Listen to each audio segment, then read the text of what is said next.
পাগল করা ডাক, वो डाक हम भी सपने में बहुत बार सुने थे, बहुत प्यारा ये डाक,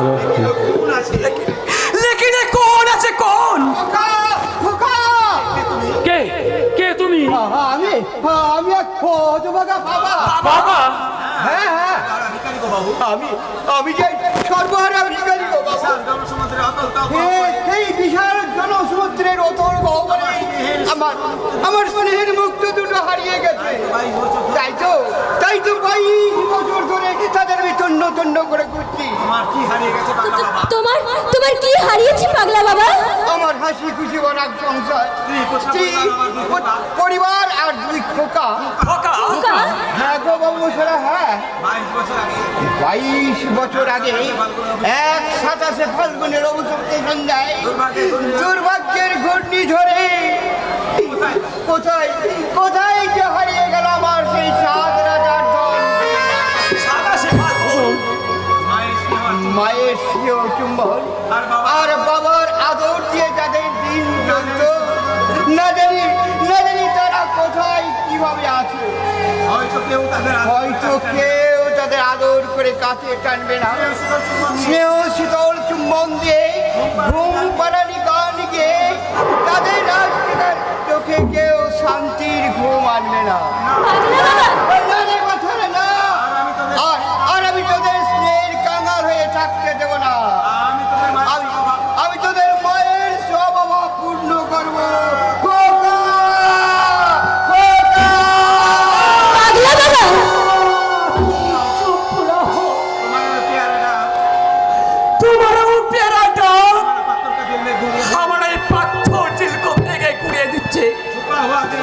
छुपा हुआ जख्मी दिल माँ का प्यार पाওয়ার আশায় মোচড় দিয়ে উঠছে। আমার নতুন করে মালুম পড়ছে কি আমি এক মহারা পদ্মশ্রী বাবারা। তুই বুঝি মহারা অভাগা ছেলে, তোর বাবাও বুঝি হারিয়ে গেছে। আমার পিতাজি सचमुच হারিয়ে গেলে আমি बहुत दूसरा पागला बाबा। क्योंकि वही भी इंसान पिताजी আমাকে इस नफरत की दुनिया आज की तूफान বানিয়েছে। इसीलिए हमारा माँ আমাকে छोड़िए बहुत दूर चले गए। हमारा पिताजी जिंदा रहने से भी हमारा पास मुर्दा पगला बाबा, हमारा पास मुर्दा। যাস রে বাবা, তুই যাস রে। তোকে আমি আর চিনবো, ভালো করে দেখার চেষ্টা করবো, আরো ভালো করে তোকে চেনার চেষ্টা করবো। কেন তুই মহারা পদ্মশ্রীর সন্তান? কেন তোর বাবা বেঁচে থেকে আজ মৃত? আমি তোর মাঝে খুঁজে দেখবো আমার হারিয়ে যাওয়া 2 পরশমণিকের একটা মানিককে। খোকা পাগলা বাবা, তুমি চলে যেও না পাগলা বাবা, তুমি চলে যেও না। তুমি ফিরে এসো। তোমার ওই কাতর কণ্ঠস্বর যে আমার চেনা মনে হচ্ছে। তোমার কণ্ঠের ওই মায়াবী ডাক আমাকে হাত ছানিয়ে দিয়ে ডাকছে পাগলা বাবা। তুমি বলে যাও পাগলা বাবা, তুমি কে আর কি বা তোমার আসল পরিচয়? আর কারাই বা তোমার ওই হারিয়ে যাওয়া 2 খোকা? তুমি বলে যাও পাগলা বাবা। পাগলা বাবার প্রলাপ শুনে তুমি এমন ভাবে উত্তেজিত হও না শক্তিমান। প্রলাপ নয় ফুললি, প্রলাপ নয়। আমার মনে হয় ওই পাগলা বাবার অভিশপ্ত জীবনের মাঝে লুকিয়ে আছে এক রক্ত মাখা ইতিহাস। আর যে ইতিহাসের একমাত্র সাক্ষী সেই 22 বছর আগে 27 ফাল্গুন। আর সেই ইতিহাসের নির্মম অতীতটাকে টেনে বের করতেই তো আজকে এই শক্তিমানের জন্ম। তবে কি তুমি সেই 27 ফাল্গুনের কোনো নীরব সাক্ষী? সেটা তো সময়ই বলবে ফুললি।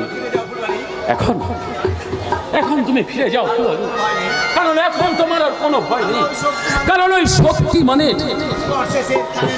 জমানের ভিতরে যত ময়লা ছিল সব দূর হয়ে গেছে। এখন তুমি চলে যাও, তুমি চলে যেতে পারো। কিন্তু কিন্তু আমি কোথায় যাবো শক্তিমান? আমার আমার কে আছে? কেন? তোমার মা বাবা ভাই বোন।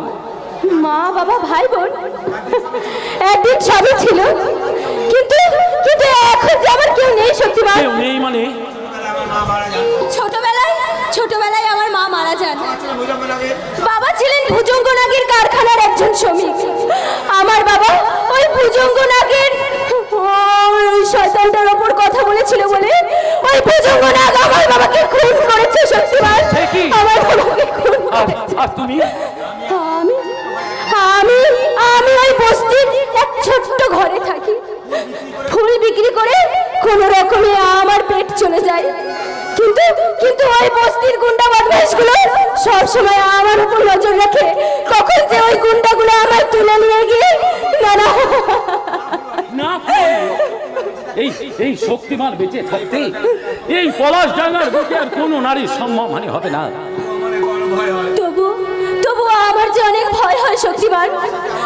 তুমি তুমি আমার সঙ্গে আমার বস্তিতে যাবে শক্তিমান? না ফুলালি, তবে বিপদে তুফান উঠলে এই শক্তিমান যথা সময়ে হাজির হয়ে ওই তুফানের মোকাবিলা করবে। তাই সে কর্তব্যের কারাগারে সে নিজের বিবেককে বন্দী করে রেখেছে। তাই তো সে আর কারো কোনো বন্ধনে আবদ্ধ হতে চায় না। একটু দাঁড়াও শক্তিমান, আমি জানি এই অভাগী ফুলবালি হয়তো তোমাকে কোনো বন্ধনে আটকাতে পারবে না। তবু এই প্রথম তার এই ঝুড়ি থেকে একটা রক্ত গোলাপ নিয়ে আমি তোমাকে আমার জীবনে স্বাগতম জানাই শক্তিমান।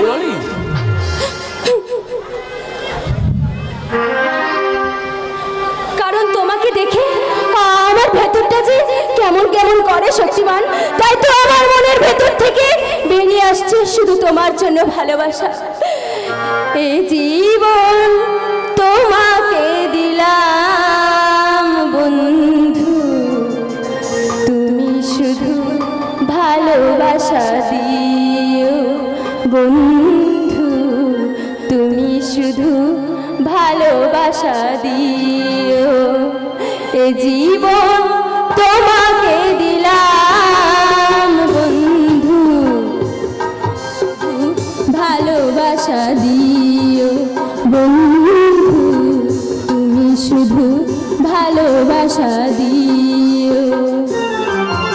সুখের চেয়েও সুখ তুমি যে আমার প্রিয়র থেকে তুমি বেশি প্রিয়, তুমি শুধু ভালোবাসা দিও বন্ধু, তুমি শুধু ভালোবাসা দিও।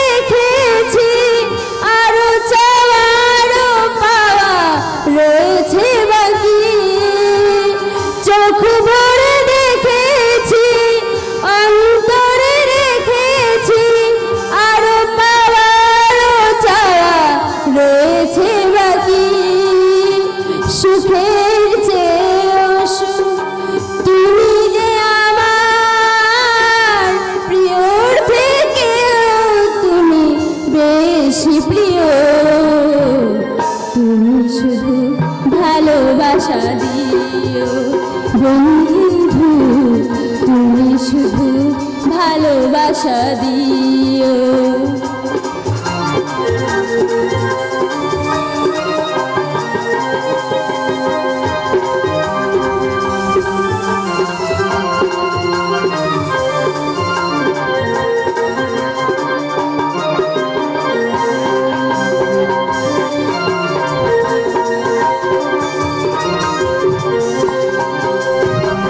তোমাকে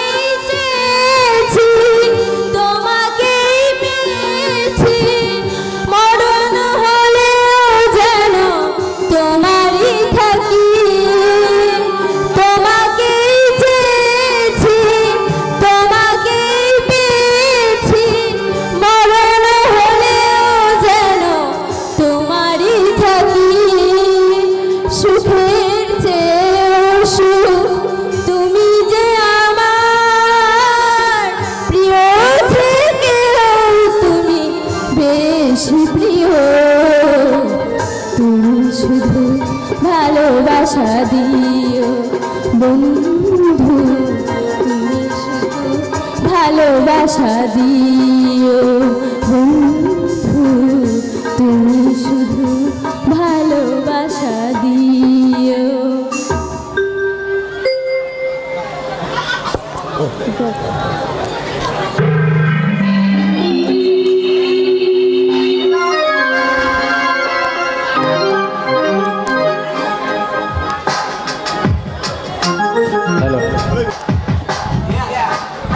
ও প্যার ওই मोहब्बत ये कभी नहीं ओ साली शबनम हमारा शेर को प्यार दिमाग को प्यार का चक्कर में फंसाना चाहिए शेर का दिमाग को मोहब्बत का दुनिया में फंसाना चाहिए नहीं कभी नहीं वही प्यार को टुकड़े टुकड़े करके ओ साली शबनम को शादी करबे पिताजी सच्चा इंसान बनी और शबनम के लिए प्यार का घर बनावे।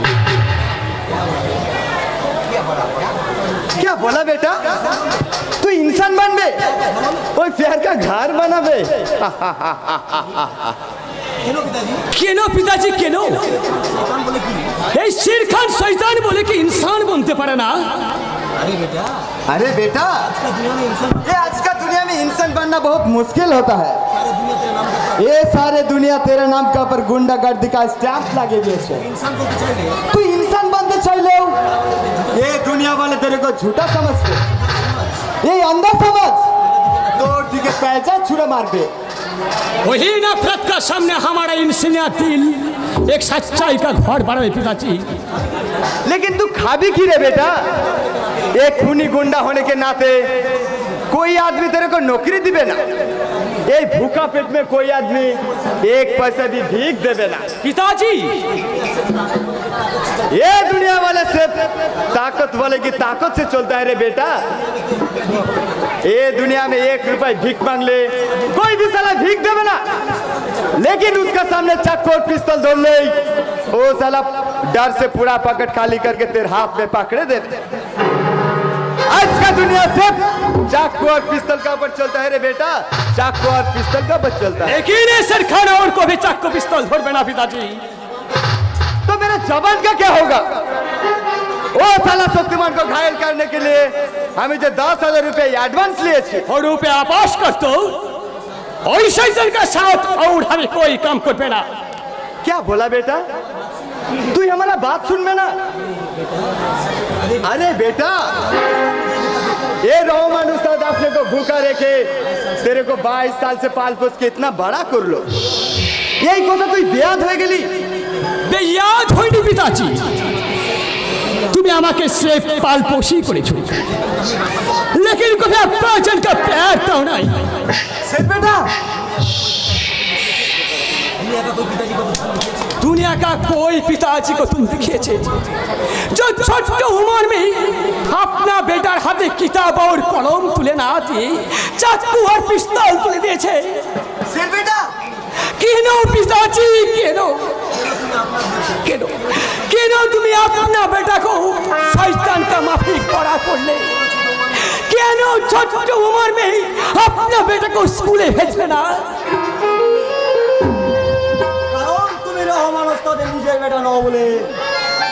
सलीम क्या बोला सलीम रहमान उस्ताद का अपना बेटा नहीं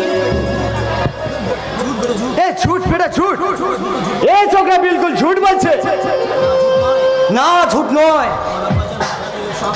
আমার আব্বা জান আমাকে সব কিছু বলেছে কারণ সে তোমার একদিন সাকরেদ ছিল তোমার প্রত্যেকটি কুকর্মের সাক্ষী ছিল আমার আব্বা জান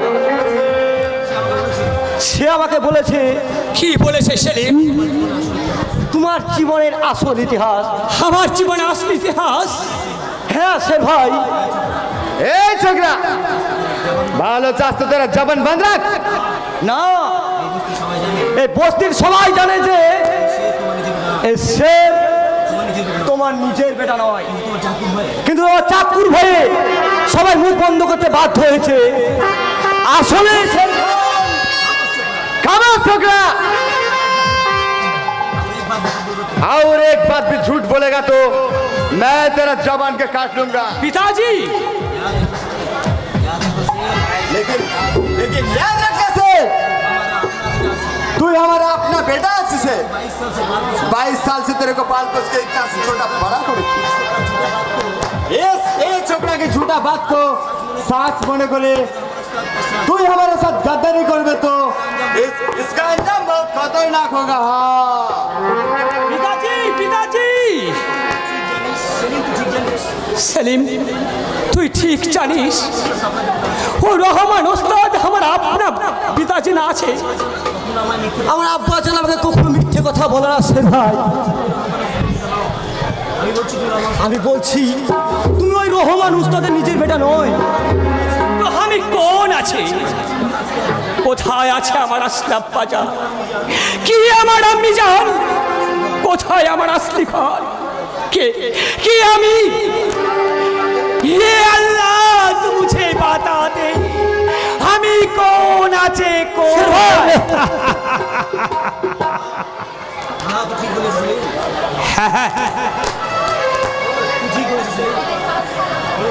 তুই ঠিক বলেছিস সেলিম, ওই রহমান ওস্তাদ আমার আব্বা জান না আছে।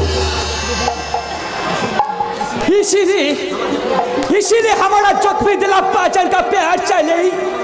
वही रहमान उस्ताद हमारे सामने दारू का बोतल लेके तो रुपया का रुमाल दे हमारे दिल का दुख दर्द को ढेके रखते। वही रहमान उस्ताद हमारे कोई नहीं है सलीम। वही रहमान उस्ताद लेकिन वही रहमान उस्ताद ही तो আমাকে 22 साल से पाल पोस कर बड़ा करेছে, इस दुनिया में जीने का सहारा दिएছে। तो कैसे और रहमान उस्ताद पे इनकार नहीं? हाय अल्लाह, तू मुझे सच्चाई का रास्ता दिखा दे मालिक, सच्चाई का रास्ता। আমি তোমাকে রাস্তা দেখাবো শের ভাই, এক নতুন জীবন গড়া রাস্তা। নতুন জীবন? হ্যাঁ শের ভাই, আমার দিদি যে তোমায় বড্ড ভালোবাসে, আজও যে তোমায় পথে বসে আছে। क्या बोला सलीम? তোর দিদি শবনম আমাকে প্যার করে? হ্যাঁ শের ভাই, আমার দিদি তার প্যার দিয়ে তোমার দিলের সব দুঃখ দর্দ ধুয়ে দিবে। আমার দিদির মোহব্বত তোমাকে দেখাবে এক নতুন দুনিয়া। लेकिन ये मुद्दा दिले कोई प्यार मोहब्बत ना छेड़े सलीम। আছে শের ভাই আছে। তোর উপরটা পাথরের মতো কঠিন হলে ভিতরটা যে কতখানি নরম সেটা আমার দিদি ঠিক চিনে ফেলেছে। আর সেই জন্যই তো সে তোমার একটু পিয়ার পাওয়া আশায় সে প্রহর গুনছে। सलीम তাই বলছি শের ভাই, তুমি তোমার ওই পুরনো জীবনকে ভুলে আমার দিদির হাত ধরে একটা নতুন জীবন গড়বে। এসো শের ভাই, একটা নতুন জীবন। মুখার্জির শান্তির সংসারে আমি এমন বিষ ঢেলেছি যে বিষের জ্বালাই পুরো ফ্যামিলিটাই এখন জ্বলছে। রিপোর্টারের কলম বন্ধ হয়ে গেছে, আর সেই অহংকারী ইনকাম ট্যাক্স অফিসার স্বরূপ সান্যাল এখন কয়েদি সেজে জেল খাটছে। আর রিপোর্টারের সেই কচি বোনটার জীবন গড়ার স্বপ্ন একেবারে ধূলিসাৎ হয়ে গেছে। আমার চলার পথের কয়েকটা কাঁটা আমি এক তুড়িতেই উড়িয়ে দিই। এইবার শের খানকে দিয়ে শক্তিমানকে শেষ করাতে পারলেই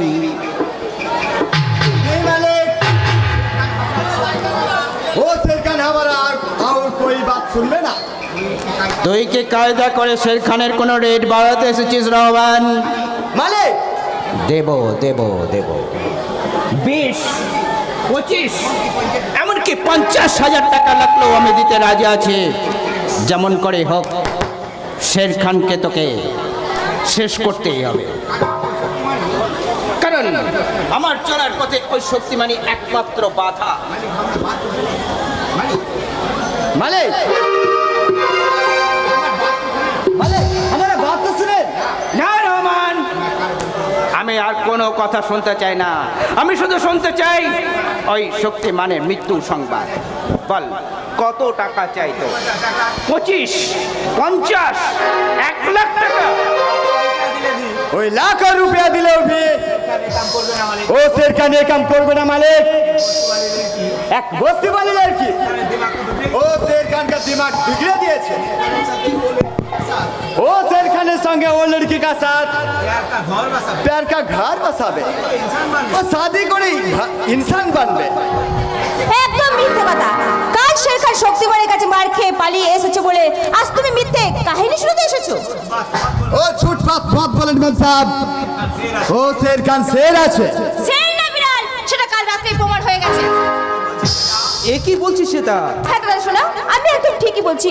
একটা পাগল এসে যদি ওকে না বাঁচাতো তাহলে কাল শক্তিমানের পরিবর্তে ওই শের খানের লাশের মানে শের খানের জীবনটা একেবারে পুরো শেষ হয়ে যেত। এ আমি কি শুনছি রহমান, যাকে তুই এতকাল শেরের সঙ্গে তুলনা করে এসেছিস তার ক্ষমতা এতই তুচ্ছ? দে আমার টাকা ফেরত দে। रुपया वापस करे। ए रहमान उस्ताद, आपने को बात को छोटा করবে না মালিক।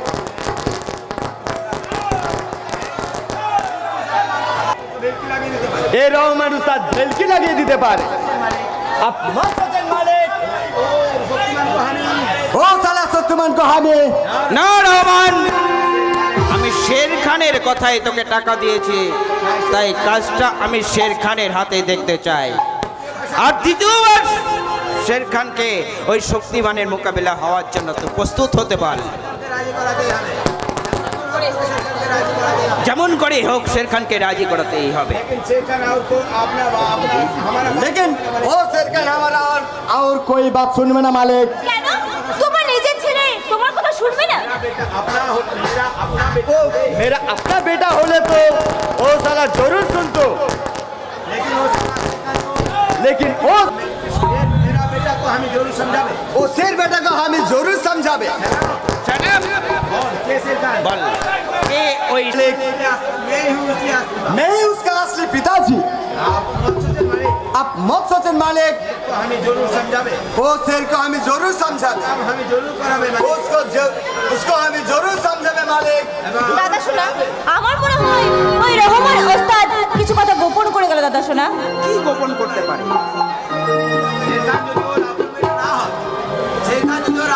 শের খান যদি ওর আপন বেটা না হয় তাহলে কে ওই শের খান? কেন? আবার একটা চিন্তা মাথায় ঘুরে গেল। শুধু তোমার মাথায় নয় দাদা, এরকম একটা দুশ্চিন্তা আমার মাথাতেও ঘোরাফেরা করছে। তোর আবার কিসের দুশ্চিন্তা? আর তুমি জানো না দাদা, তুই হলি এমএলএ ভুজঙ্গনাগের একমাত্র বোন। খাবি দাবি মৌজ মস্তি করবি, তুই যেমন করে লাইফটাকে এনজয় করতে চাস এনজয় করবি। সেটাই তো আমি চেয়েছিলাম দাদা শোনা। আমি চেয়েছিলাম ওই স্বরূপকে মানে ওই স্বরূপ আর স্বর্ণালীকে নিয়ে তুমি এমন একটা গেম খেলবে যে ওই স্বরূপ স্বর্ণালীর জীবন থেকে ছিটকে বেরিয়ে আসবে, আর তারপর আমি সেম সাইড গেম খেলে ওই স্বরূপকে আমার হাতের মুঠোয় করে নেব। তারপর ওই স্বরূপকে আমার জালে জড়িয়ে ও আমার উপযুক্ত অপমানের প্রতিশোধ আমি নেবই।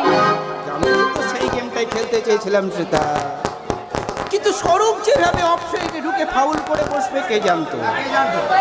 ঠিক আছে এখন খেলতে চেয়েছিলাম সিস্টার, কিন্তু স্বরূপ যেভাবে হঠাৎ করে অফসাইডে ঢুকে ফাউল করে বসবে কে জানতো?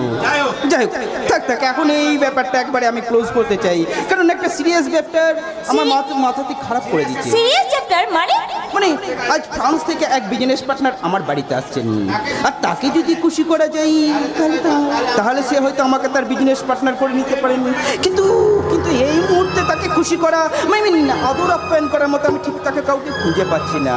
ও দাদা শোনো, তার জন্য তো চিন্তার কি আছে তুমি বলো তো? আরে বাবা, আমি তো রয়েছি নাকি? তুই না আমার বোন হয়ে কি না তুই? না। আরে বাবা, একমাত্র তুমি তো জানো যে আমি তোমার বোন, ওরা তো আর জানে না। তাহলে ওদেরকে আমি ঠিক ম্যানেজ করে নেব, তুমি কোনো চিন্তা করো না দাদা সোনা। আমি তো ঠিক এটাই চেয়েছিলাম, সোজাসুজি রাজি না হলে আমি তোকে। কি হলো কি হলো দাদা সোনা, কি এত ভাবছো? আমি ভাবছি কি তুই করতে পারবি তো? ওহো, আমার উপর তুমি ভরসা পাচ্ছ না তাই তো? তাহলে দেখো আমি তোমার ফ্রান্সের গেস্টকে কিভাবে খুশি করি, দেখো। সেটা তুই দাদা সোনা, তুমি মনে করো মানে এটা হচ্ছে তোমার একটা হোটেল, আর তুমি হচ্ছে সেই ফ্রান্সের বিজনেস পার্টনার, আর আমি হচ্ছি সেই পার্টনারের একজন এনজয় করার সাথী মিস শ্বেতা। এবার তোমার গলা জড়িয়ে ধরে আমি বলছি, হি মেরা দিল प्यार का दीवाना, ये मेरा दिल प्यार का दीवाना, दीवाना दीवाना प्यार का परवाना, आता है मुझको प्यार में जल जाना, मुश्किल है यारा तेरा बच के जाना, ये मेरा दिल प्यार का दीवाना।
ये मेरा दिल प्यार का दीवाना। এ কি রে বাবা, আমি কি রাস্তা ভুল করে কোনো 5 স্টার হোটেলে এসে হাজির হলাম নাকি? 5 স্টার হোটেলে নয় মিস্টার নাগ, আপনি ভালো করেছে, দেখুন এটা আমারই বাড়ি। আপনার তো সব কিছুতেই একেবারে রাজকীয় ব্যাপার স্যার। তাই বলছি বাড়িতে বসে এমন সুন্দরী মেয়ে ছেলে আমদানি করা, এটা তো আপনাকেই মানায় স্যার। কি বললেন? তবে এই মালটার জন্য আপনি কত রেট দিয়েছেন স্যার? পারলে আমিও একদিনের জন্য এই মালটা। আমি কোনো মালঠাল নই, আমি হচ্ছে ওনার একমাত্র বোন। ইডিয়েট কোথাকার। আরে আমি তো সব মেয়েকেই মাল বলে জানতাম, কিন্তু কোন মালটা কার বোন সেটা আমি কেমন করে জানবো স্যার? দামন, কতবারে বলেছি না এই চুল্লু খেয়ে উল্লু হয়ে এইসব আজে বাজে কথা বলছেন? কতবার বলেছি এইসব চুল্লু টুল্লু খেয়ে আমার বাড়িতে আসবেন না। চুল্লু চুল্লু আমি খেতাম না স্যার, মা কালীর দিব্যি আমি চুল্লু টুল্লু কিচ্ছু খেতাম না। এই যেদিন চুল্লু খেয়ে ওই পাইকারি হারে কতগুলো মাতাল মারা গেল, আর সরকার তার ফ্যামিলিকে 2 লাখ টাকা ক্ষতিপূরণ দিল, সেদিন থেকেই আমি চুল্লু খেতে শুরু করেছি। চুল্লু খেয়ে লাইফ ইন্স্যুরেন্স? Yes. আরে লাইফ ইন্স্যুরেন্স করা মানে তো বছর বছর মোটা টাকা প্রিমিয়াম দেওয়া, কিন্তু চুল্লু ইন্স্যুরেন্সে কোনো প্রিমিয়াম লাগে না, শুধু চুল্লু খেয়ে নেশা করলে হলো, আর সেই নেশায় বেঘরে পানটা গেলে আপনার ফ্যামিলি পেয়ে যাবে নগদ কর করে 2 লাখ টাকা। আর এই জিএসটি লাগু হলে রেটটা আরো বেড়ে যাবে স্যার। বাজে কথা বন্ধ করেন, বলুন কি জন্য এখানে এসেছেন? কাছে আসুন স্যার, কাছে আসুন। এই কানে কানে বলছি, আরে সিক্রেট ব্যাপার কি না? বলুন কি বলুন। ওই শক্তিমানের জন্য আর আপনি ভাববেন না স্যার, ওই শক্তিমানকে পেঁচে ফেলার জন্য আমি একটা দারুণ আইডিয়া ফেলেছি। কি আইডিয়া? বলবো না। এ তো বড় মহা মুশকিলে পড়ে গেল। আমার আইডিয়াটা কাজে লাগে আপনি শক্তিমানকে ধরে ফেলবেন, আর আমার পরিশ্রমটা মাঠে মারা যাবে। ওটি হচ্ছে না। এই শক্তিমান পলাশডাঙ্গার বুকে আতঙ্ক সৃষ্টি করেছে। একজন পুলিশ অফিসার হিসাবে শক্তিমানকে অ্যারেস্ট করা আপনার কর্তব্য। আজকালকার দিনে কে কার কর্তব্য পালন করে স্যার? এই আপনার কথাটাই ধরুন না। আরে যারা আপনাকে ভোট দিলে জিতালো, আরে আপনি তখন তাদের পেছনে বাঁশ দিয়ে সারে সর্বনাশ করেছেন। আরে নিজের জীবনটা সারা বছরটাকেই তো আপনি পৌষ মাস বানিয়ে ফেলেছেন। জইলে ভোটে দাঁড়ানোর আগে যেখানে আমার ব্যাংক ব্যালেন্স ছিল 5 লাখ টাকা, এমএলএ হওয়ার পরে সেই ব্যাংক ব্যালেন্স আপনার 5 কোটি টাকা ছাড়াই কি করে স্যার? আপনার ঘরে কি আলাদিনের আশ্চর্য প্রদীপ ছিল স্যার? সেটা আজকাল কেউ রাজনীতি করে না জনগণের সেবা করার জন্য, রাজনীতি করে নিজেদের পকেট ভরানোর জন্য। ঠিক এইরকমই আজকালকার এইসব পুলিশরাও কেউ জনগণের সেবা করার জন্য ডিউটি করে না, আপনাদের পকেট ফুটো করে কিছু মাল করি বের করে আনাটা আমাদের ওভার ডিউটি স্যার। তা ঠিক আপনার এই ওভার ডিউটির জন্য আপনাকে কত টাকা দিতে হবে বলুন তো? বলবো না। কি বলবো স্যার, এমন প্ল্যান ফেঁদেছি। আরে শক্তিমান তো বাচ্চা ছেলে, ওর বাপ পর্যন্ত সুসুর করে সে বিবেক দারোগার কাছে ধরা দেবে। হ্যাঁ, শুধু জাম্পেস করে টোপটা সাজাতে পারলেই হলো। কিন্তু টোপটা কিসের? বলবো না, বলবো না। এ তো বড় মুশকিলে পড়া গেল। শক্তিমানকে ধরার জন্য আপনাকে ঠিক কত টাকা দিতে হবে বলুন তো? 10,000, 20,000? ও তো আমার টোপ সাজাতে শেষ হয়ে যাবে স্যার। কি বললেন? মানে আজকালকার পুলিশরা তো আপনাদের টাকার জোরেই বলবান স্যার। আপনারা যত টাকা ঘুষ দিয়ে আমাদের দিল খুশ করতে পারবেন, আমাদের শক্তিটাও ঠিক তত গুণ বেড়ে যাবে। ঠিক আছে, ঠিক আছে, আপনাকে আমি 25,000 টাকাই দেবো, কিন্তু কাজটা যদি হবে না মানে আমি হলাম গিয়ে এই পলাশডাঙ্গার অফিসার ইনচার্জ বিবেক রায়। আরে আমি কিনা সামান্য ওই ছুঁচকে মস্তানকে আমি অ্যারেস্ট করতে পারবো না? বিমানের কানে আবার কথাটা তো পৌঁছে যাবে না তো? মিস্টার রায়, হ্যাঁ বলুন স্যার। শোনো শোনো শোনো শোনো, আমি আমার এই আইনের খাঁকি উর্দি ছুঁয়ে শপথ করছি, ওই 3 দিনের মধ্যে যদি শক্তিমানকে অ্যারেস্ট করে আপনার সামনে হাজির করতে না পারি তাহলে বাকি টাকা আমি নেব না। হ্যাঁ দিন দিন, আপনি 10,000 টাকা আপনি আমায় অ্যাডভান্স দিন। বাহ বাহ, চমৎকার! এইটাই হলো সভ্য সমাজের নিদর্শন, এটাই হলো স্বচ্ছ ভারতের বাস্তব চিত্র। এই পাগলাটা আবার কোথা থেকে এলো? আরে পাগলা টাগলা নয় স্যার, আমার মনে হয় ও একটা নিশ্চয় ভিখারি। আর আজকালকার ভিখারিরা ও দার্শনিকের মতো কথাবার্তা বলে। বলবেই তো স্যার, বলবেই তো। কারণ ভিখারিরাই তো এই দেশের সমাজ ব্যবস্থাটাকে ভালো করে কিনেছে। এই দেশের নেতা মন্ত্রী আমলাদের কোটি কোটি টাকা ওই সমিতি ব্যাংকে পৌঁছছে, তবু এই দেশের অধিকাংশ মানুষ দুবেলা পেট ভরে। ঠিক বলেছো। বড় লোকেরা তাদের ছেলে মেয়ের বিয়েতে কোটি কোটি টাকা খরচ করছে, আর সেই বিয়েতে বেঁচে যাওয়া লাখ লাখ টাকার খাবার আমাদের মতো ভিখারিদের না দিয়ে কুকুরের জন্য ওই ডাস্টবিনে ফেলে এসেছে। এর সমাজে এই মানুষের যে কুকুরের কদর বেশি, সে কেমন সভ্য সমাজ তোমরা বলতে পারো? এই রাস্কেল, দূর এখান থেকে, নইলে লাথি মেরে তারাও। ও তো দেখছি বাস্তব কথাই বলছে স্যার। এই আপনার কথাই ধরুন না, আপনার দুটো কুকুরের পেছনে মাসে যা খরচ হয় তাতে তো আমার মনে হয় এর মতো 10টা ভিখারি পোষা যেত। আহারে, তুমি যদি মানুষ না হয়ে কুকুর হতে তাহলে সে আর বোধহয় তোমার গলায় উপর চেন পরিয়ে ওই কুকুর মহলে সমারোহে পুষে রাখতো। ঠিক যেমন চাঁদির চেন পরিয়ে তোমাকে পুষে রেখেছে, তাই না অভিষেক? এই, কি সব আজে বাজে কথা বলছো? ওই খাঁকি উর্জির সম্মানটা তুমি তো পথের ধুলায় মিশিয়ে দিয়েছো। দেশের সর্বোচ্চ সম্মানের প্রতীক ওই অশোক চক্র লাগানো টুপিটা দিয়ে তুমি ঘুষের টাকা আড়াল করছো। তুমি কেমন পরীক্ষা?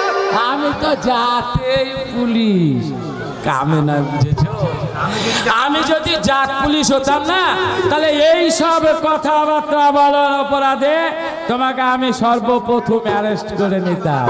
তাহলে তো সবার আগে ওই লোকটাকে অ্যারেস্ট করা উচিত ছিল, কারণ ওই লোকটা তার বেআইনি কারবার চালিয়ে যেতে তোমাকে ঘুষ দিয়ে পুষে রাখতে। এই রাস্কেল, তুই জানিস কার সামনে দাঁড়িয়ে তুই কথাগুলো বলছিস? আমি নিহাত ছুঁচো মেরে হাত বন্ধ করি না, তাই নইলে তোকে আমি মানে তবে আমি কখনো কৌটের মতো ছবল মারি না, একবার অজগরের মতো অস্ত কিলে খায়। আমার 22টা বছর আমার জীবনটাকে দেখিয়েছো, আমার পরিবারকে, আমার স্বপ্ন ভরা অতীতটাকে তুমি ছিঁড়ে খেয়েছো, আমার জীবন থেকে সরিয়ে দিয়েছো আমার স্ত্রী পুত্র পরিবারকে। কে কে কে তুই? আমি সত্যি করে বল, কে কে কে তুই? আমি ধ্বংসের মহা ধনুকেতু, আমি সর্বনাশের বন্ধু, আমি মহাপ্রলয়ের মহানটরথ, আমি সাইক্লোন, আমি ঘুরি। একটা কথা তুমি কান করে রাখো, তোমারে বুঝিবে যে গোকুলে বাড়ি চেয়েছে। না না, চাই না, চাই না, চাই না, আমি বাঁচতে চাই না। এই কলঙ্কিত জীবন নিয়ে আমি কিছুতেই বুঝে থাকতে চাই না। আমার জন্য দাদারা সমাজে মুখ দেখাতে পারছে না। হ্যাঁ, আমি কলঙ্কিনী। আর যে স্বরূপ আমার নিয়ে ভালোবাসার ঘর বাঁধতে চেয়েছিল তাকে কিনা আমি মিথ্যে অপবাদ দিয়ে জেলে পাঠাতে বাধ্য হয়েছি। না না, আমি শুধু কলঙ্কিনী নই, আমি মিথ্যাবাদী, আমি বিশ্বাসঘাতী। হ্যাঁ, আর তাই তো আমার এই অভিশপ্ত জীবনটাকে আমি বিষ খেয়ে নিজের জীবনটাকে শেষ করে না, আমায় মরতে দিয়ে ছোড়দা, দোহাই ছোড়দা, আমায় তুই মরতে দে। তাহলে আর কিছুক্ষণ অপেক্ষা কর, দাদা বাড়ি ফিরলে আমরা সবাই একসঙ্গে বিষ খেয়ে মরবো। না না রে ছোড়দা, না, আমার এই কলঙ্কের সাজা আমি আর কাউকে দেবো না রে ছোড়দা, কাউকে দেবো না। কলঙ্ক শুরু করে একার বুঝি? তাহলে কেন আমাদের সবাইকে মুখ লুকিয়ে চলতে হয়? কেন পাড়া প্রতিবেশীর ব্যঙ্গ ভয় থেকে আমরা সন্ধ্যার পর বাড়ি থেকে বের হতে হয়? এই সব কিছু আমার জন্য রে ছোড়দা, সব কিছু আমার জন্য, সব দোষ আমার। না ছোড়দা, সব ওই লম্পট সরকার জন্য। না 5 বছরের জেল না হয়ে শয়তানটার যদি ফাঁসি হতো। চুপ কর ছোড়দা, চুপ কর। ওই ওই অসহায় মানুষটাকে ক্ষতি দেওয়ার চাইছে অসহায় তুই কাকে বলছিস স্বর্ণালী? দাদা ভালোবাসার সুযোগ নিয়ে যে লম্পট তোর জীবনটাকে শেষ করে না, আমি তোমাদের কেমন করে বোঝাই ছোটদা? স্বরূপ লম্পট নয়, কোনো অপরাধ সে করেনি ছোটদা। অপরাধ করেনি মানে? তাহলে কেন কেন সেদিন তুই তার বিরুদ্ধে শ্লীলতাহানির অভিযোগ জানিয়েছিলি? এই অভিযোগ কি তাহলে তোর মিথ্যে ছিল? জানি না রে ছোটদা, জানি না, আমি কিচ্ছু বলতে পারবো না। শুধু এইটুকু বলছি, এক নির্মম মিথ্যে আমার জীবনের সত্যকে আজ গ্রাস করেছে রে ছোটদা।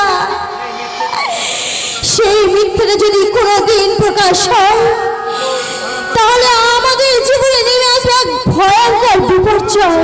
ভয়ঙ্কর বিপর্যয়? ভয়ঙ্কর বিপর্যয়। দোহাই ছোটদা, আর তুই আমাকে এর চেয়ে বেশি কিছু আর জিজ্ঞাসা করিস না।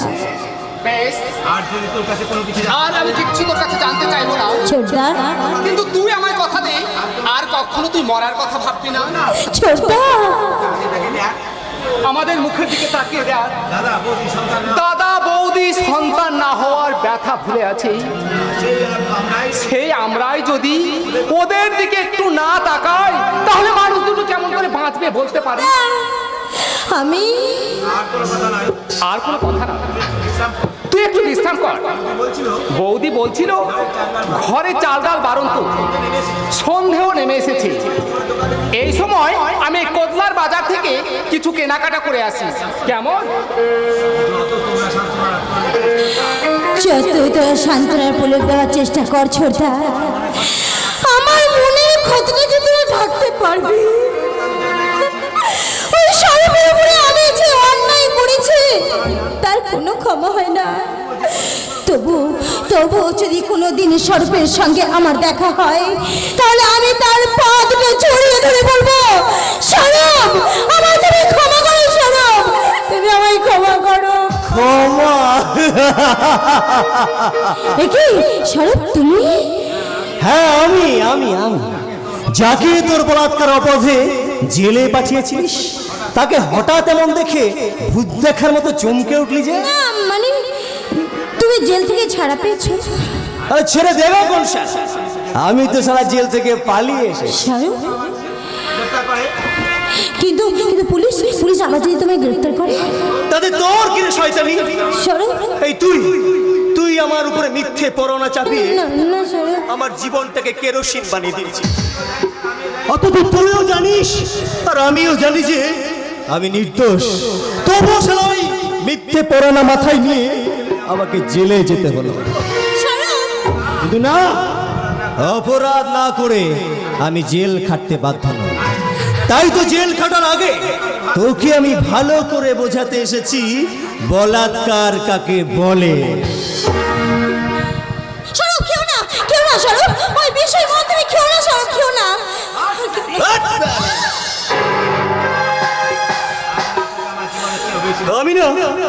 আমি না তোকে আমার জীবনের চেয়েও বেশি ভালোবেসেছিলাম, আর সেই ভালোবাসাকে সার্থক করতে আমি তোকে বিয়ে করতেও রাজি ছিলাম।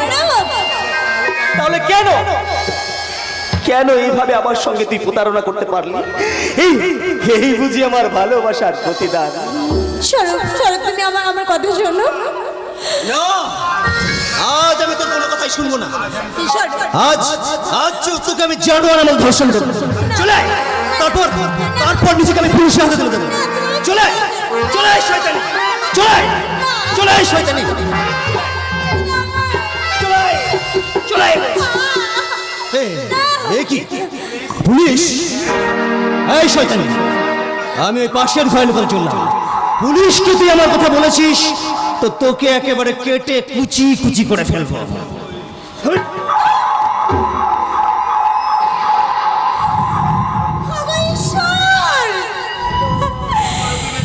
এরপরেও কি বেঁচে থাকার ইচ্ছে হয় ঠাকুর? এখন আমি কি করব? তুমি আমায় বলে দাও দয়াময়, তুমি আমায় বলে দাও, আমায় মুক্তি দাও। ভেতরে আসতে পারি? কি আপনি সাব ইন্সপেক্টর কাঞ্চন না, গতকাল রাতে সরব সাল্লানা কুখ্যাত অপরাধী জেল থেকে পালিয়ে গেছে এবং কিছু পাবলিকের রিপোর্ট সেটাকে কিছুক্ষণ আগে এই বাড়িতে আশ্রয় নিয়েছে। হ্যাঁ স্যার। হ্যাঁ, তাহলে বলুন সে কোথায়? ইয়ে না মানে কই কই আমি জানি না তো। কিন্তু এইমাত্র আপনি যে বললেন। ও আমার ভুল হয়েছে স্যার, আমার ভুল হয়ে গেছে। আসলে কোনো ফেরারি আসামি এবারে আসেনি। আমার মনে হয় আপনি মিথ্যে বলে অপরাধীকে প্রশ্রয় দেওয়ার চেষ্টা করছেন, তাই আমি বাড়িটা সার্চ করবো। দাঁড়ান অফিসার, আমার দাদা বাড়িতে ফিরে আসা না পর্যন্ত আপনি আমাদের বাড়ি সার্চ করতে পারেন না। কে আপনার দাদা? Reporter Biplab Mukherjee. I mean আপনি সেই স্বর্ণালী মুখার্জি যে ফেরারি আসামি সৌরভ সাল্লাল, যাকে সরি। এবার নিশ্চয়ই আপনি অনুমান করতে পারছেন যে সেই ফেরারি কয়েদি এবারে আসলে সবার প্রথমে আমি আপনার হাত তাকে তুলে দিলাম। সরি সোনালী দেবী, আপনি সৎ এবং সাহসী রিপোর্টার বিপ্লব মুখার্জির বোন, তাই শুধুমাত্র আপনার মুখের কথা বিশ্বাস করে আমি ফিরে চললাম। আপনাকে অযথা বিরক্ত করার জন্য আমি দুঃখিত, সরি।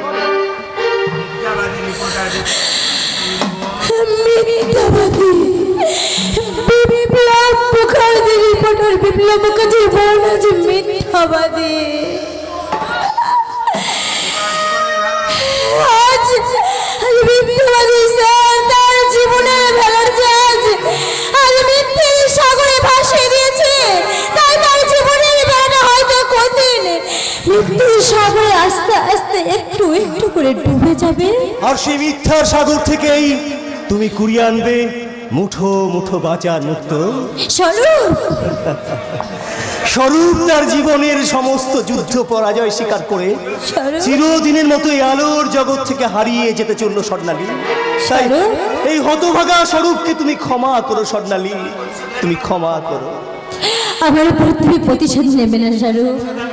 প্রতিশোধ নিতে আমি এখানে আসিনি স্বর্ণালী, আমি এসেছিলাম তোমার সাথে অভিনয় করতে। অভিনয়?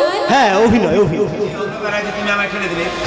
যে অন্ধকার রাজ্যে তুমি আমাকে ঠেলে দিলে সেখানে বাঁচতে হলে আমাকে পাপ অভিশাপকে সঙ্গী করে বাঁচতে হবে। কিন্তু আমার আহত বিবেক আজও যে ন্যায়ের স্বপ্ন দেখে স্বর্ণালী, আমার অসহায় অতীত যে এখনো বাঁচার পথ খোঁজে। তাই তো সেই নরকের দুনিয়ায় নরকের কৃমি কীট সেজে বাঁচতে না পারলেও অন্তত অভিনয় করে যাতে বেঁচে থাকতে পারি, তাই তো তোমার সাথে অভিনয় করে নিজেকে একটু পরখ করে দেখলাম। স্বরূপ আমি পারবো স্বর্ণালী, আমি পারবো। জোর করে তোমার মতো নারীর কাছ থেকে আমার সমস্ত কিছু কেড়ে নিতে না পারলেও এই পাপের নরকে আমি আমার সব কিছু হারাতে পারবো স্বর্ণালী, আমি আমার সব কিছু হারাতে পারবো। আমার কথা তুমি শুনে যাও স্বরূপ, তুমি শুনে যাও। দাদা, একটা ফেরারি কয়েদিকে প্রশ্রয় দিয়ে তুই কি অন্যায় করিসনি?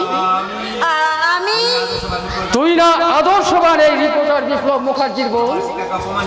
আমার শিক্ষাকে অপমান করে অন্যায়কে প্রশ্রয় দিতে বিবেকে তোর একটু বাঁধলো না? বিশ্বাস করো দাদা, আমি চুপ! ওই পাপ কণ্ঠে তুই আর আমায় দাদা বলে ডাকবি না। বল, কেন তুই এমন কাজ করলি?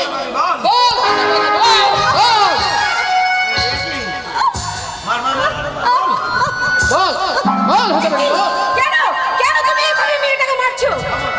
থামো, একদম থামো বলছি, একদম মারবে না। আজ ওকে আমি একেবারে মেরে শেষ করে ফেলবো। তুমি কেমন মানুষ বলো তো, যে মেয়েটা দুঃখে লজ্জায় এমনিতেই আদুরা হয়ে বসে আছে, তার উপরে তুমি কি মারছো? ও একেবারে মরে গেলেই বোধহয় আমি সব থেকে বেশি শান্তি পেতাম। রমা, না গো না, এমন কথা তুমি বলো না গো। আমি জানি তুমি অনেক দুঃখ যন্ত্রণাতে আজ এই কথা বলছো, কিন্তু তোমার যে অনেক বেশি যন্ত্রণায় যে এই মেয়েটা ভুগছে গো, তাই আমরা যদি ওকে সান্ত্বনা না দিই মেয়েটা যে মরে যাবে, ও কি করে বাঁচবে বলো? বৌদি ওর বেঁচে থাকা আর মরে যাওয়া এখন দুটোই আমার কাছে সমান। না না, কি বললে তুমি? এমন দুষ্টর কথা তুমি বলতে পারলে? তোমার মনে নেই আজ যখন একদিন যখন আমার সন্তান হয়নি বলে আমি যন্ত্রণা বুকে নিয়ে টুকরে টুকরে কাঁদতাম, তখন তুমি তুমি আমার এই সন্তানকে আমার কোলে দিয়ে বলেছিলে যে রমা, আমাদের যদি সন্তান না হয় তাতে কোনো দুঃখ করো না, এই সন্ন্যালী হচ্ছে তোমার মেয়ে, এই সন্ন্যালীকে আমরা মেয়ের মতো মানুষ করব। তুমি ভুলে গেছো? আজ আজ তুমি মেয়েটার মৃত্যু কামনা করছো। ও যদি তোমার বোন না হয়ে তোমার নিজের মেয়ে হতো তাহলে তুমি পারতে ওর মৃত্যু কামনা করতে। আমি পারতাম। আমার কাছে সম্পর্কের চেয়ে সত্যের কদর অনেক বেশি। আর আজ যে কাজও করেছে তার জন্য ওকে বোন বলে ভাবতে আমার ঘৃণা হচ্ছে। ঘৃণা হচ্ছে তাই না দাদা? ঘৃণা হচ্ছে, কিন্তু জীব ফেরারি কয়েদিকে প্রশ্রয় দেওয়ার অপরাধে আজ আমি তোমার কাছে ঘৃণার পাত্র সেজেছি। সেই সড়কে আসামি সাজাতে সোনালি, আমার মতো তোমাকে এক ভয়ঙ্কর মিথ্যের প্রশ্রয় দিতে হয়েছে দাদা। সোনালি, সম্পূর্ণ নির্দোষ দাদা। সোনালি, সে কোনো অন্যায় করেনি দাদা। সড়ককে আমি মিথ্যে অপবাদ দিয়ে জেলে পাঠাতে, তাকে অপরাধী সাজাতে আমি বাধ্য হয়েছি দাদা, বাধ্য হয়েছি। সোনালি, কে বাধ্য করেছে তোকে? বল সোনালি, বল। তুই আর চুপ করে থাকিস না। কে কে তোর সর্বনাশ করেছে? একটিবার বলতে পারবো না বৌদি, বলতে পারবো না, কারণ মরে গেলেও আমি সে কথা বলতে পারবো না। আমি যদি সে কথা বাজ করে দিই তাহলে শুধু সর্বের ক্ষতি নয় বৌদি, আমাদের ফ্যামিলিটা যে একেবারে শেষ হয়ে যাবে। সোনালি, বিশাল, এভাবে চলে যাস রে। আসল অপরাধীকে আমি তাকে কঠোর সাজা দেওয়াবো। আমি তাকে কঠোর। আমি কি শুনলাম গো? ওই ওই ওই ছেলেটা বিনা দোষে এতদিন ধরে জেল খাচ্ছে। ওগো, ওর এই অপরাধের জন্য আমরা যে সবার অপরাধী হয়ে গেলাম, সবার অপরাধী। ফুলের মতো একটা নিষ্পাপ জীবনকে অকালে হারিয়ে দিয়েছি। স্বরূপকে এভাবে আমি শেষ হয়ে যেতে দেব না। আসল আসামিকে খোঁজার আগে স্বামী, আমি স্বরূপকে খুঁজব। আইনের মিথ্যে সাজা থেকে ওকে আমি মুক্তি দেওয়াবো। স্বরূপ,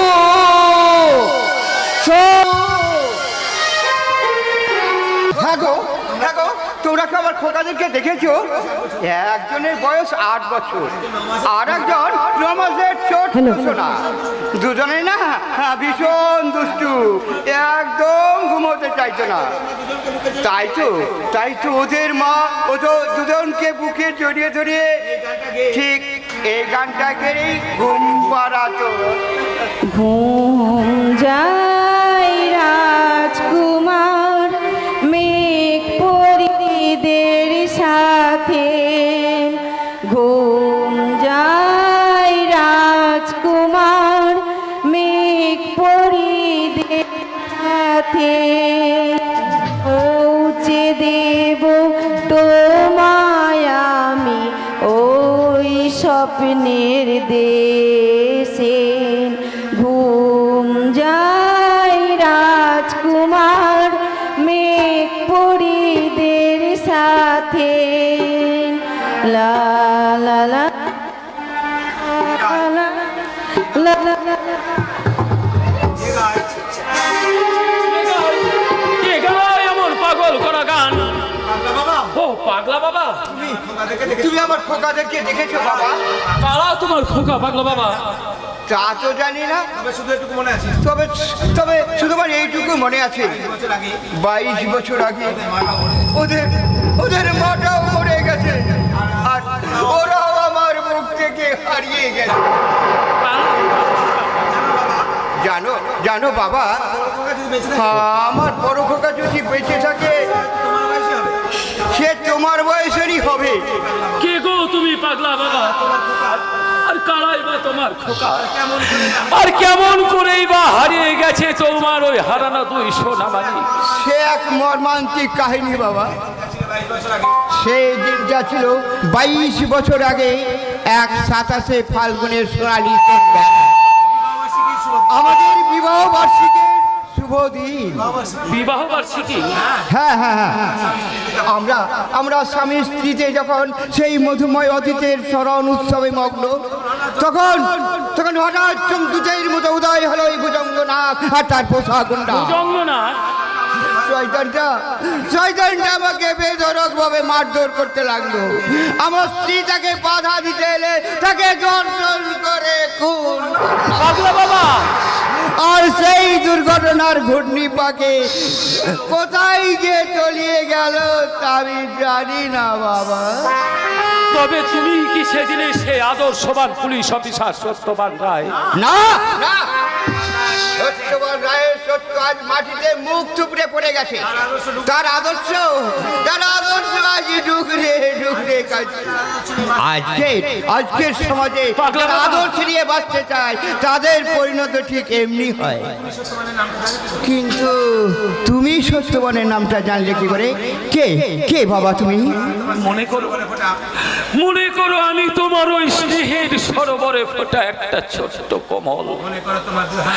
মনে করো তুমি তোমার ওই হারানো 2 সোনা মানিকের মাঝে কুড়িয়ে পাওয়া একটা নতুন করে ছোট্ট সোনা মানিক। সোনা মানিক?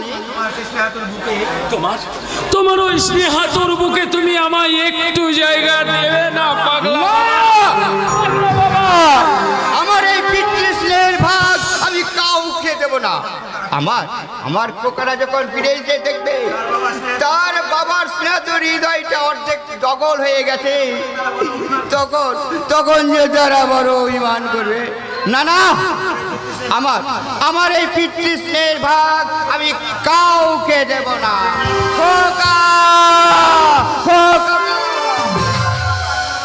তুমি বলে যাও পাগলা বাবা, তুমি বলে যাও। আমার উপর তুমি বিশ্বাস রাখো, আমি তোমার ওই শূন্য হৃদয় ভরিয়ে দিতে তোমার 2 সন্তানকে আমি তোমার বুকে ফিরিয়ে দেব পাগলা বাবা। আমি তোমার বুকে ফিরিয়ে দেব। শক্তিমান, তুমি কে কে ওই পাগলা বাবা? আর কেনই বা তুমি মরিচিকার মতো ওই পাগলা বাবার পেছন পেছনে এমন ছুটে চলেছো? ওর যে সব কিছু হারিয়ে গেছে ফুললি, ওই শয়তান ভুজঙ্গ নাগ ওর সুখ শান্তি পরিবার সব কিছু কেড়ে নিয়ে ওকে একদম পথের ভিখারি সাজিয়েছে। তাই তো এই সর্বহারার ক্ষত বিক্ষত হৃদয়ে আমি একটু সান্ত্বনার প্রলেপ দিতে এসেছিলাম। শুধু সান্ত্বনার প্রলেপ দেবে শক্তিমান? আমি যে শুনেছিলাম তুমি সব মানুষের ভালো চাও, আর যে শয়তানটা ওই মানুষগুলোকে এইভাবে অত্যাচার করছে তার জন্য কি তোমার কাছে কোনো সাজা নেই শক্তিমান? আছে ফুললি, আছে। এই শুধুমাত্র নির্যাতিতা মানুষের জীবনের জন্য নয়, এই শক্তিমান তার নিজের জীবন ব্যর্থ করে সে মৃত্যুর সঙ্গে পাঞ্জা লড়তে নেমেছে। শক্তিমান, কিন্তু এই শক্তিমানের অভিশপ্ত জীবন এতদিন এক রহস্যের গাঢ় অন্ধকারে ঢাকা গেছে। তাই তো সে শুধু এতদিন অন্ধের মতো খুঁজে গেছে তার জীবনের চরম শত্রুদের, কিন্তু আজ তার জীবন কাটায় প্রতিটি কাহিনী পরিষ্কার হয়ে গেছে।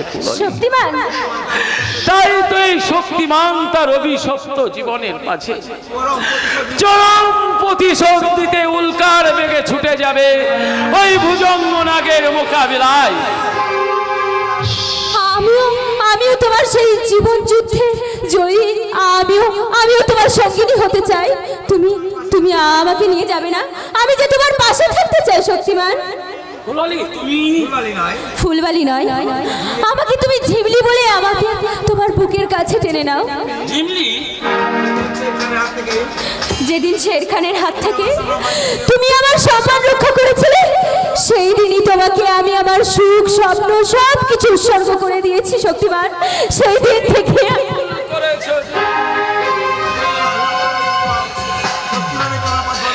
এই শক্তিমানের চলার পথ যে বড় দুর্গম, মৃত্যু যে কখন কোথায় উৎপেতে দাঁড়িয়েছে তাই ঠিক নেই। তাই এই শক্তিমানের পাশে থাকলে তোমারও যে জীবন সংশয় হতে পারে ঝিমলি। হোক শক্তিমান হোক, তোমার মতো দেবতুল্য মানুষের জন্য আমার এই ছোট্ট জীবনটুকু যদি আমাকে হারাতে হয়, তার জন্য আমি প্রস্তুত আছি শক্তিমান। আমাকে আমাকে তুমি তোমার সঙ্গিনী করবে না শক্তিমান? বেশ, তবে তাই হোক ঝিমলি। একই পথের পথিক আমরা, তাই একই লক্ষ্যকে সামনে রেখে আমরা উল্কার বেগে ছুটে যাব। ওই শয়তান ভুজঙ্গনাগের পাপের টাকার পাহাড়ে আগুন ধরিয়ে দেব, চার্জ করে উড়িয়ে দেব শয়তান ভুজঙ্গনাগের পাপের প্রাসাদ। গান আছে, ওই ভুজঙ্গ নাগের বুকে ছুরি বসে আমরা দুজনে রচনা করব নতুন করে নতুন জীবন, যার পাতায় লেখা থাকবে অপরাধীর সাজা চাই, অপরাধীর সাজা চাই। খোকা খোকা